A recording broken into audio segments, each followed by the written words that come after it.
Earth's deep space monitoring stations had long scanned the cosmos for signs of life beyond their solar system. For decades, the void had remained silent, vast, empty, indifferent. Then, late one night, a faint, fragmented transmission cracked through the static.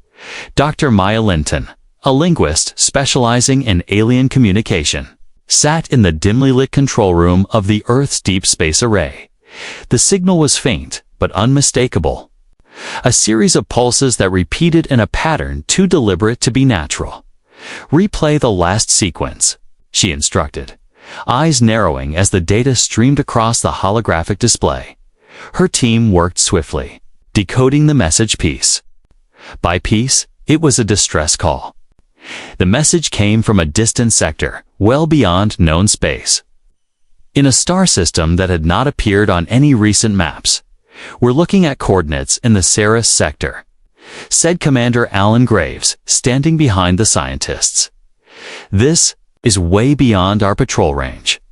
The room was tense. The Ceres sector was infamous for its dangerous nebulas and frequent pirate activity. Few ships ventured that far, and fewer still returned. Who could be sending this, and why now? Maya whispered, more to herself than anyone else. Across the world, the news broke. A distress signal from the edge of known space. An ancient call for help. Humanity faced a choice: ignore it and focus on their own survival, or reach out into the darkness and offer aid. The United Earth Council convened an emergency session. Voices were cautious, some urging restraint, others pushing for action. Admiral Nathan Harlan, commander of the Earth Battle Fleet, addressed the council with conviction. If this signal is genuine, it could mean a civilization is in grave danger. We have the technology, the resources, and the duty to respond. This is a moment to define who we are. The decision was unanimous. Earth's finest fleet would embark on a mission of rescue and discovery. Within hours, the fleet was assembled. Okay. The flagship Endeavour was equipped with the latest weapons and shields, but also with specialists, linguists, scientists, diplomats. A team prepared not only for combat, but for first contact. Captain Serena Cade, known for her calm leadership and strategic mind, took command. Her reputation was sterling, forged in years of defending Earth's borders against pirates and natural disasters alike. As the fleet prepared for departure, a mixture of excitement and unease filled the air. The crew knew they were venturing into the unknown, facing dangers unseen and challenges unimagined. The countdown ended, and the fleet slipped through the warp gates, stars blurring as they sped toward the Ceres sector. Back on Earth, millions watched live broadcasts, their hopes and fears entwined with the fleet's fate. Messages of support poured in, united by a simple truth: humanity was not alone, and they would answer the call in the silence of space. The signal continued to pulse, a fragile beacon of hope amid the dark as the fleet approached the source. Questions swirled. Who were these aliens? What peril had they encountered? And what awaited humanity on the far side of the stars? Captain Cade stood on the bridge of the Endeavour, eyes fixed on the stars ahead. "We go not just as warriors, but as friends. Let's show them who we are." The mission had begun. The Earth battle fleet cruised through the star-speckled void, far beyond the familiar territories of the solar system. Captain Serena Cade stood on the bridge of the Endeavour, her gaze steady as the stars stretched into streaks of light during their faster-than-light travel. Around her, the crew moved with a calm efficiency that came from rigorous training and shared purpose. The journey to the Ceres sector was longer and more uncertain than any mission the fleet had undertaken before. This was not a routine patrol or a defensive operation. It was a voyage into the unknown, guided only by a fragile distress signal and a promise of hope. In the ship's conference room, specialists gathered daily to study every piece of information available. Dr. Maya Linton and her team worked tirelessly, analyzing the signal's structure and content. hoping to unlock more clues about the mysterious senders. Based on the modulation patterns, their language seems highly complex, layered. With emotional and contextual subtext, Maya explained during one briefing. It's clear they're intelligent, and this isn't just a standard SOS. There's urgency. Fear, but also a plea for understanding. Lieutenant Omar Reyes, the ship's communications officer, nodded. If they can pick up our transmissions, maybe we can send a response in their format. Establish contact before we arrive. As the fleet progressed, the vastness of space tested everyone's resolve. Nebulae of swirling gases, once beautiful and serene on sensors, now presented potential hazards. Magnetic storms caused brief outages. In communications and gravitational anomalies threatened navigation systems. Yet, through every obstacle, the fleet adapted. Human ingenuity shone as engineers devised solutions on the fly. Pilots practiced new maneuvers, and scientists shared discoveries that might help Dot at night. The crew gathered in common areas, sharing stories and music from Earth. The weight of the mission pressed on them, but camaraderie and laughter kept spirits high. One evening, Captain Cade held a quiet meeting with her senior officers. We don't know what awaits us in the Saru sector. It could be a civilization on the brink of collapse, or something worse. Our priority is to be prepared, but also to show compassion. Commander Dax Wren, the fleet's tactical officer, leaned forward. If it's hostile forces, we need to be ready to defend ourselves. But if it's a civilization needing help, then our diplomacy has to come first. Maya added, whatever they've been through, their distress signal suggests they've suffered greatly. Approaching with care could make all the difference. Outside, the windows, stars continued to race by. The fleet had left the known behind and entered a realm where every moment held the potential for discovery or disaster. Suddenly, the ship's sensors detected a massive nebula blocking their path. The cloud of ionized gas was unpredictable and dense, a perfect hiding place for ambushes or unknown threats. Prepare for evasive maneuvers, Captain Cade ordered. All hands, stay alert. The fleet adjusted its formation, moving cautiously. Through the swirling mist, electronic interference caused brief silences in communications, heightening tension. Then, an unexpected blip appeared on the radar. A small ship, barely visible, drifting near the edge of the nebula. It was unlike any design the fleet had encountered, sleek and shimmering with unknown materials. Could it be them? Lieutenant Reyes asked, eyes glued to the screen. Captain Cade nodded. This might be our first contact. Prepare a boarding. Team, but keep weapons holstered unless absolutely necessary. We go as friends. As the boarding party prepared, anticipation and uncertainty filled the air. This mission was no longer just about rescue. It was about forging a connection with beings from a distant world. The Earth's battle fleet was no longer just a force of war. It was a symbol of hope, reaching into the darkest corners of space. And, in the vast silence between the stars, that hope was about to be answered. The boarding party floated cautiously toward the small alien ship, their suits sleek and equipped for any contingency. Captain Serena Cade led the group, accompanied by Dr. Maya Linton and Lieutenant Omar Reyes, who was tasked with communications. The vessel was unlike anything the Earth's battle fleet had catalogued before. Its surface shimmered with an iridescent quality, shifting colors as if alive. The design was elegant but utilitarian, hinting at a species with both aesthetic appreciation and practical engineering skills. As the hatch slid open silently, the boarding party entered. The interior was dimly lit, but signs of life were evident. Strange glyphs adorned the walls, and soft humming filled the air, technology both alien and familiar at the ship's core. They found the source of the distress, a group of Sarethi. Tall, slender beings with elongated limbs and expressive eyes that shimmered in shades of violet and blue. They looked weary, but guarded. Maya stepped forward, her voice calm and gentle. "We received your distress signal. We are here to help." A Sarethi named Talus approached cautiously. His voice was melodic, translated instantly by the Universal Translator. "You heard our call. Few do. We are grateful, but wary." Talus explained that the Sarethi civilization had once thrived in the Ceres sector. Masters of technology and harmony with their environment. But their star was dying, unstable and erratic, threatening to consume their world in a catastrophic supernova. We sent the distress call, hoping for aid. But feared none would come, Talus said. Many of our ships were lost, and our people scattered. Captain Cade shared what they knew from their own scanners.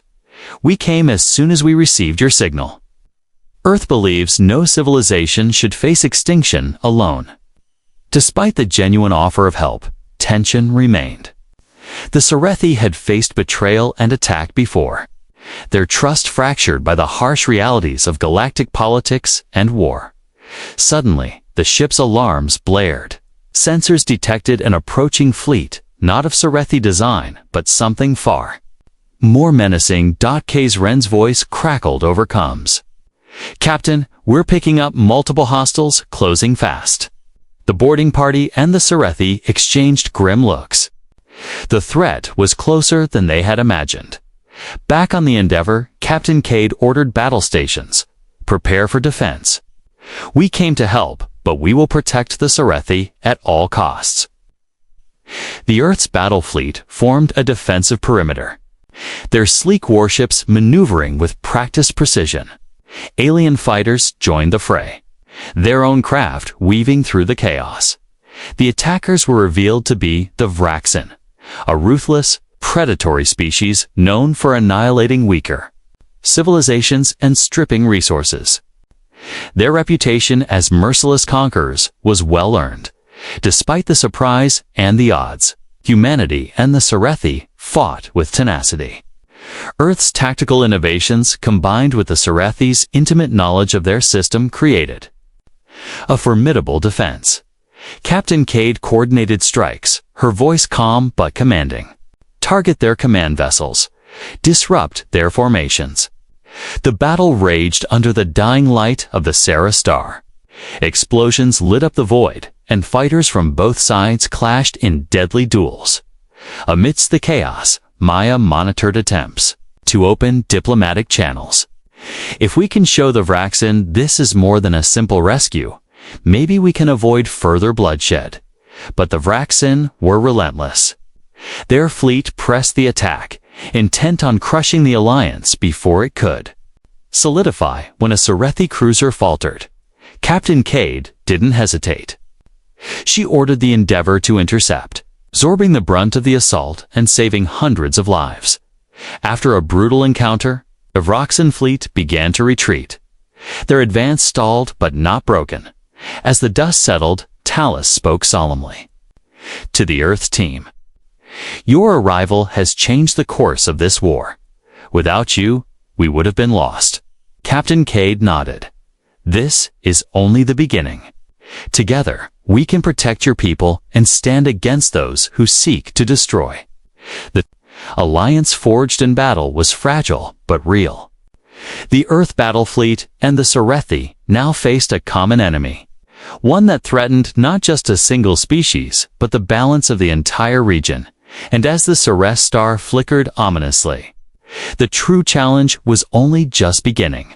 The battle had barely ended when Captain Serena Cade gathered her senior officers in the Endeavor's strategy room. The mood was grim, the air thick with the lingering tension of combat and uncertainty. "Commander Ren, what do we know about the Vraxin's capabilities and intentions?" Serena asked, eyes fixed on the star map glowing in front of them. "Dax?" Ren's voice was steady but serious. "They are a predatory species, highly organized and ruthless. They don't just conquer, they eradicate. Their fleets are fast, heavily armed, and equipped with advanced cloaking tech. We're seeing only the tip of their forces." Dr. Maya Linton added. From what we've gathered, the Vraxen hunt civilizations like the Sorethi, not just for territory, but for resources, biological, technological, even cultural. They leave nothing behind. The officers exchanged uneasy glances. The Saru sector was more than a battleground. It was ground zero for a looming galactic crisis as the fleet orbited. The Sorethi homeworld, Talus, the Sorethi ambassador, joined the briefing via holocommunication. His expression was grave. The Vraxen came suddenly. Talus explained. We thought our star's instability would be our end. But the arrival of these hunters was far worse. They target the vulnerable, the dying. Our hope was to survive. The star's death, now we must survive them. Captain Cade absorbed the weight of the situation. We need a strategy, not just to defend the Sorethi, but to stop the Vraxen's advance. Lieutenant Reyes interrupted with new data. We've detected unusual energy signatures coming from a nearby asteroid belt. It might be a Vraxian staging area or a hidden base. Then that's our first target, Cade decided. If we can disrupt their operations here, it might buy the Sorethi time to evacuate or stabilize their planet. The fleet prepared for a stealth reconnaissance mission. A select group of pilots and engineers volunteered, ready to venture into hostile space with minimal support. Meanwhile, diplomatic efforts ramped up. The Sorethi, though proud, accepted Earth's assistance in coordinating evacuation plans and sharing technology. The two species worked side by side, learning from each other and forging bonds that transcended the battlefield. As the reconnaissance team approached the asteroid belt, sensors confirmed the presence of a heavily fortified Vraxen outpost. It's automated. Defense drones patrolled the area, and the team's approach was quickly detected. What followed was a tense game of cat and mouse. The Earth pilots used every trick in their arsenal: electronic jamming, sudden maneuvers, and precise strikes to evade detection and weaken the outpost's defenses. In the shadows of the belt, the pilots discovered more than just weapons and ships. Inside the cavernous asteroid tunnels lay evidence of Vraxen experiments, twisted attempts to harness Sorethi, biosignatures, and technology for their own gain. The revelation struck Maya deeply. They're exploiting the Sorethi at a level we didn't imagine. This isn't just conquest. It's a systematic effort to erase their culture and identity. The reconnaissance mission succeeded in crippling the outpost, but the Vraxen's response was swift. More fleets moved closer, preparing for a full-scale assault on the Sorethi homeworld. Back on the Endeavor, Captain Cade knew time was running out. We have to warn the Council and rally support. The Vraxen aren't stopped here. Their hunting will continue across the galaxy. The Sorethi, once isolated and vulnerable, now stood shoulder to shoulder with humanity. Their fates intertwined, bound by shared resolve and growing trust as the dying star flickered. The Earth battle fleet braced for the war ahead, a war that would test their courage, their unity, and their very will to survive. In the endless expanse of space, one thing was clear: the galaxy would never be the same again. The asteroid base had been destroyed, but the cost of victory was rising. The Vraxen had responded with growing aggression, dispatching larger fleets and intensifying their scans of the Sorethi homeworld. Earth's intervention had clearly disrupted their plans, and now they were preparing to crush the resistance. Captain Serena Cade stood before the full command crew in the Endeavor's operations bay. Around her were not just Earth's officers, but Sorethi tacticians and scientists. It was the largest joint meeting since the rescue mission began. Based on our reconnaissance, she began, we believe the Vraxen intend to launch a full invasion within a matter of days. Our only option is to be ready before they are. A quiet buzz of tension rippled through the room. On one side of the display, Earth's sleek battlecruisers glowed bright blue. On the other, red clusters marked the likely routes of Vraxen ships, a storm closing in from all directions. General Ulrich, a Sarethi military advisor with silver markings on his long arms, spoke with quiet urgency. Our planetary shields are weakening. What remains of our defensive fleet is limited and outdated. If they attack directly, we cannot hold. Captain Cade nodded. Then we'll help you reinforce the planet's defenses. But we also need to draw the Vraxen into space, keep them away from the surface. If we can hit their command ships early, we may disrupt their coordination. In the days that followed, the Allied teams worked around the clock. Human engineers helped the Sarethi install upgraded shield generators and fusion-powered rail cannons along orbital defense platforms. Tactical drones were retrofitted, and new artificial intelligence protocols were shared between the fleets to boost efficiency. Pilots trained side by side in joint formations, learning each other's flight styles and emergency maneuvers. Sarethi, starships once elegant but light on firepower, were reinforced with Earth-developed armor plating and adaptive shielding. In the science labs aboard the Endeavour, Dr. Maya Linton and Sarethi researchers examined Vraxen tech salvaged from the asteroid base. What they found was chilling. The Vraxen were using harvested Sarethi neural patterns to predict movements, even emotions. In combat, they're trying to erase the Sarethi, not just physically, Maya said, but strategically. It's like they want to make their instincts obsolete. Talus, who had grown close to Maya during the mission, watched in silence. Then he quietly said, "Then let them see how unpredictable we can be." The final step was diplomacy. Captain Cade recorded a message and sent it to nearby independent systems, not a call for war, but a request for unity. "We were strangers when we received the Sarethi distress signal," she said. "But what we found was a civilization worth saving and an enemy that threatens all who value peace. We do not ask for soldiers, we ask for solidarity." To everyone's surprise, several smaller systems responded. A handful of ships, old freighters, modified corvettes, even a few scouts pledged their aid. They were not powerful, but they were symbolic. Word of humanity's stand was spreading. Then the alert came. Multiple Vraxen signatures approaching. Fast Reyes reported. Estimated arrival, 22 hours. On the Sarethi homeworld, lights flickered across the cities as people braced for impact. Families took shelter. Leaders made final broadcasts. And in orbit, the newly forged alliance prepared to meet the threat. Captain Cade stood on the bridge, watching the enemy approach on the screen. "This is what we trained for," she said, voice firm. "We're not just defending a world. We're protecting the right to hope, the right to exist." Beside her, Talus bowed his head. "We do not fear them. Not anymore." Above a trembling star and a planet struggling to survive, the Earth battle fleet and its allies formed their battle line. The Vraxen were coming, but this time, the galaxy was ready. The Vraxen arrived in the Ceres sector without warning.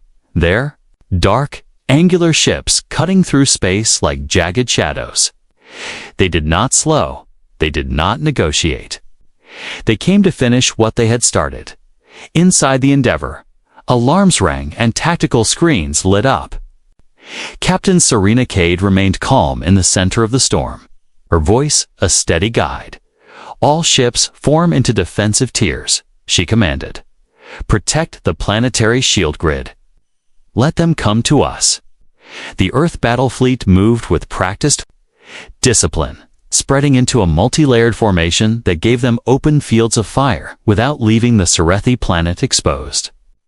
Sarethi and human pilots flew side by side, their ships now fully integrated through weeks of shared training and cooperation. For many, it was their first real battle. For others, it was a final stand. When the Vraxen struck, it was like a wave crashing into stone. Swarming fighters poured from sleek destroyers, their weapons designed to cut through shields and burn holes to slag. Explosions scattered debris across the field. For a moment, The line wavered. But it held. Human pilots responded with sharp counterstrikes, drawing the Vraxen away from the fragile orbital platforms. Sarethi warships, more agile in their home system, flanked the enemy and disrupted their formations with precision hits. On the surface, defensive cannons lit up the sky. The Sarethi cities watched from domed structures as their once passive guardians roared. Back to life. This is for our lost cities.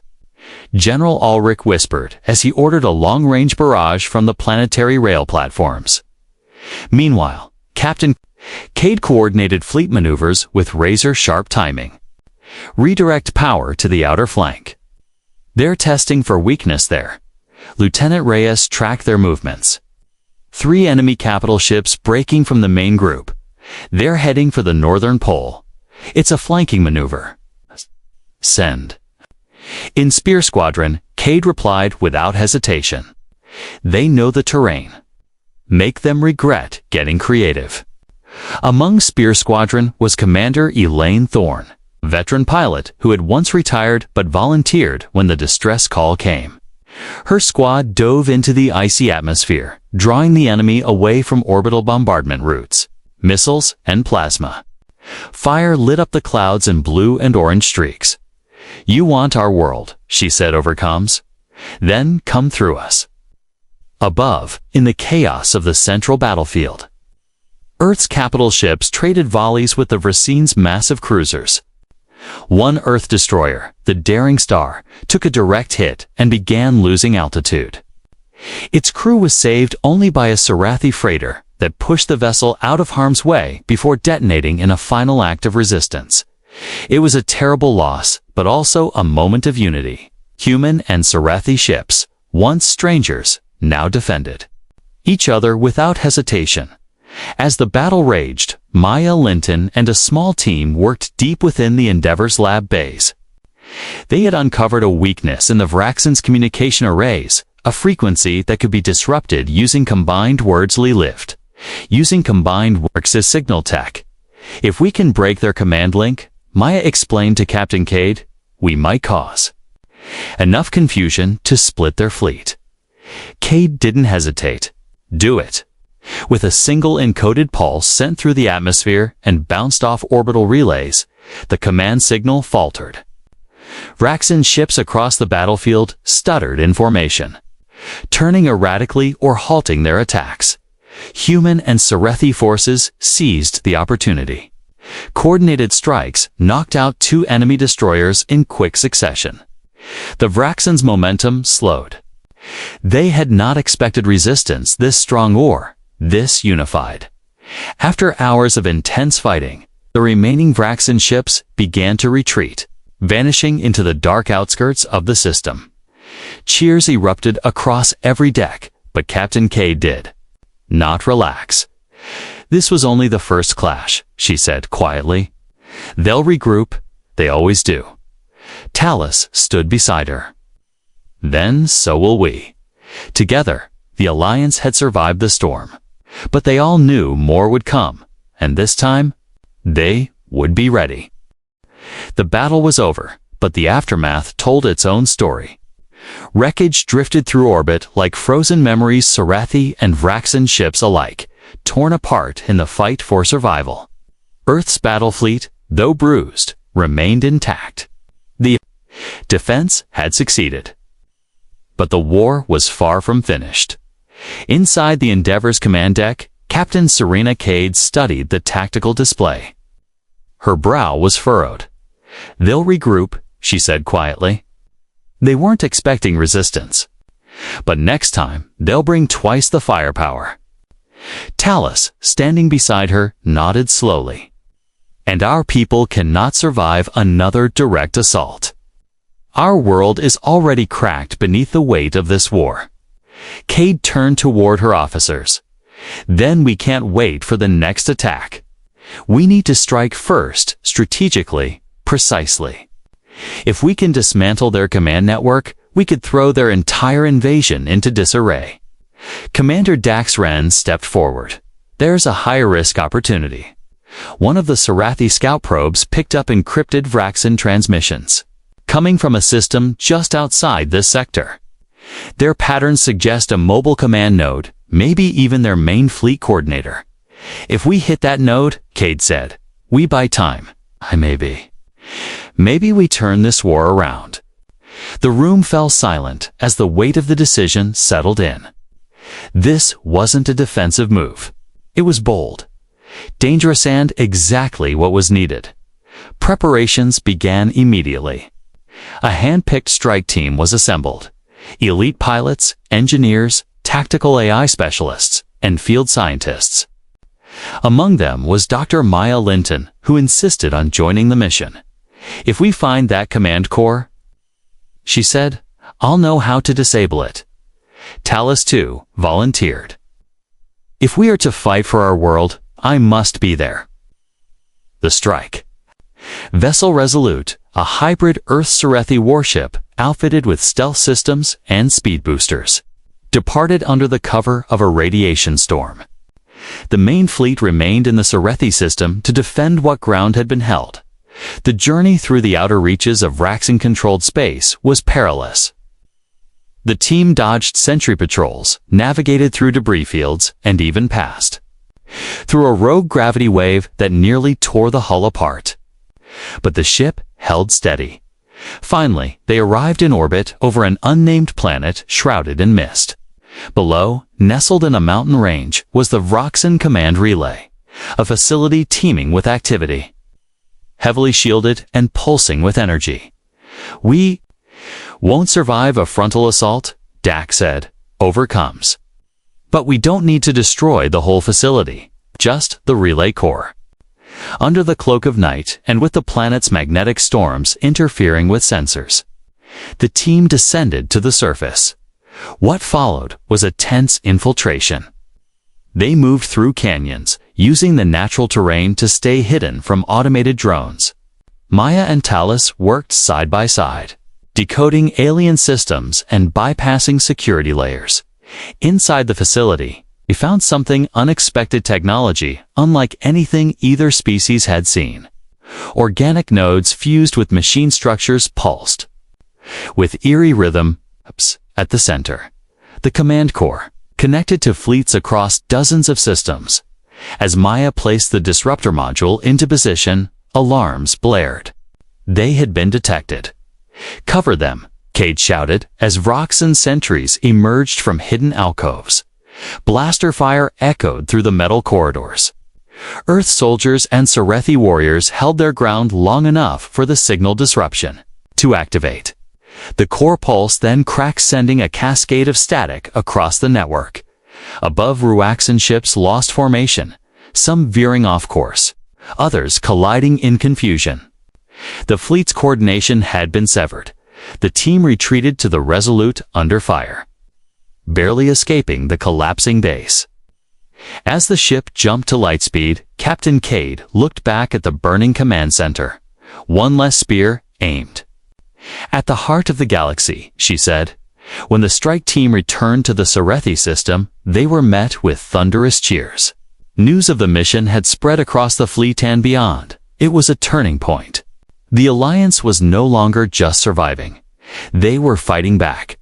The destruction of the Vraxan command relay sent ripples across the Saru sector. With their coordination severed, the once fearsome invaders fell into disarray. Some retreated into deep space.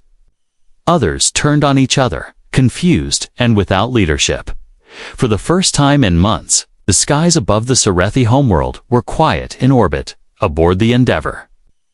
Captain Serena Cade stood at the observation deck, watching the sunrise crest over the planet's curved horizon. Golden light filtered through the reinforced glass, casting long shadows across the polished floors. Beside her stood Talus, silent and still, eyes reflecting both relief and sorrow. "Our star is still unstable," he said softly. "But we live. And that matters more than anything." Captain Cade nodded. "You gave the galaxy something to believe in, a reason to stand up." Word of the battle had spread far beyond the Saru sector. Other independent systems, once too frightened or indifferent to get involved, began opening communication with Earth. Some offered resources. Others shared technology or diplomatic channels. A few even asked to join in cooperative defense efforts. The alliance, unofficial and fragile, was growing down on the planet's surface. Repairs had already begun. Cities that had taken shelter now emerged cautiously into the light. Sarathi children wandered through streets where silence had once ruled. Gardens, once overgrown with neglect, were replanted. Small signs of life returned. Human engineers stayed behind to help restore power grids and reinforce planetary shields. Earth's diplomats began establishing peaceful contact protocols. Scientists from both species worked together to stabilize the star with experimental stellar regulation systems. For Maya Linton, the partnership had become deeply personal. Standing outside a Sarathi archive dome, she reviewed the surviving fragments of Sarathi history and culture, once nearly lost to destruction. They were trying to erase this, she said to Talus as he joined her. But now, it's part of our shared legacy. He looked around the great hall with reverence. We thought we were forgotten. But your people showed us that even in the deepest silence, someone is listening. Back in orbit, the Earth's battle fleet prepared to return home, but a message from the United Earth Council came through. Relayed directly to Captain Cade. We have reviewed the operation and its impact, the Council's message read. With the support of several allied systems, Earth proposes a permanent presence in the Sarah Sector 1 of peacekeeping, cooperation, and protection. Captain Cade read the message aloud to her bridge crew, then turned to the Sarathi representatives present. We came here because of a distress call, she said. We leave behind more than we expected, an alliance built in the darkest hour, and a future forged through unity. Talus responded without hesitation. Then let that future begin today. Before departing, a formal ceremony was held at the Sarathi capital. There were no grand parades or lavish displays, just quiet words of thanks, and a single monument to hands, one human and one Sarathi, reaching for each other, set against a backdrop of stars. As the Earth's fleet began its journey home, Serena, Cade recorded a final message for transmission to Earth and allied systems. We did not come to conquer. We did not come for glory. We came because someone called for help, and that was enough. If that call comes again, we will answer. Not just as one planet, but as many. The stars stretched before them, infinite and uncertain. But now, something had changed. Hope traveled faster than any signal. And wherever it reached, the story of the Sarathi and the humans would go with it, a story of resistance, of rescue, and of choosing to stand together when it mattered most. Because in a galaxy full of silence, one call for help had started something greater, a new dawn.